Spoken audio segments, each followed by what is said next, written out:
বিসমিল্লাহির রহমানির রহিম। বর্তমানের রাজনীতির প্রেক্ষাপটকে আমার এই স্বরচিত কবিতাটি, তাই কবিতার নাম শত্রুর গাঁঠি। বাংলাদেশ এখন যেন শত্রুর একটি গাঁঠি, সেই কথা বলে এখন সকল বাংলার থালা পাটি।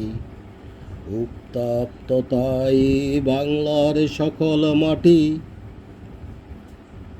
পটকারা গায়ের জোরে প্রধানমন্ত্রী শেখ হাসিনাকে নাকি দিয়েছে ওরা ছুটি। ওদের না পারলে দড়িতে লটকাতে আমরা মরবো তাই বুকটা ফেটে। শেখ হাসিনা নেই দেশটা এখন তাই যেন একটা শুকনো রুটি।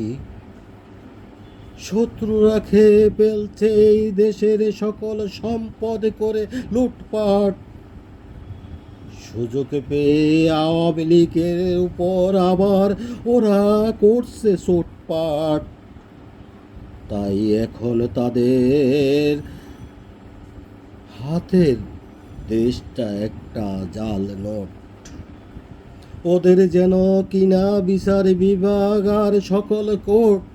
তাই জনগণের মনে দানা বাজছে বড় খটকা।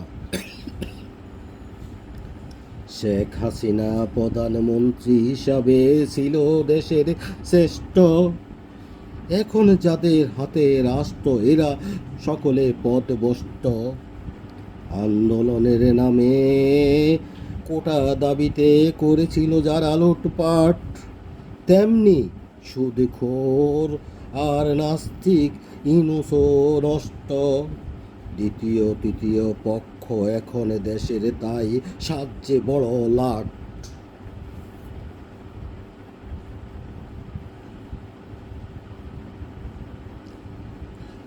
সেই সকল ভেঙে দাও তোমরা, গুড়িয়ে দাও পটঘাট। চলছে দেশ জুড়ে অন্তর্বর্তীকালীন সরকারের ঝাটকা জুট। ক্ষমতা সর্বত্রে দেখাচ্ছে ওরা দাপট নিয়ে সাহেবের মতো পাট। গণহারে চাকরির থেকে করছে সকল মানুষকে ওরা ছাঁটাই। চোর ডাকাত পুণ্যবহল করছে পরে ওরা শয়তানের যেন লাল কোট। এটাই কি বৈষম্য আন্দোলনের চলছে ডাইট?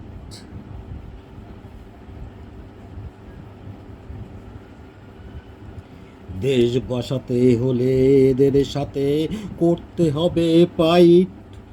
বসে থাকা যাবে না কারো একটা নাইট। সবাই এগিয়ে আসো নিয়ে আসে যার যা বটি দা, ভেঙ্গে শত্রুর দাঁত দিতে হবে যে বাংলার থেকে ওদেরকেও ছুটি।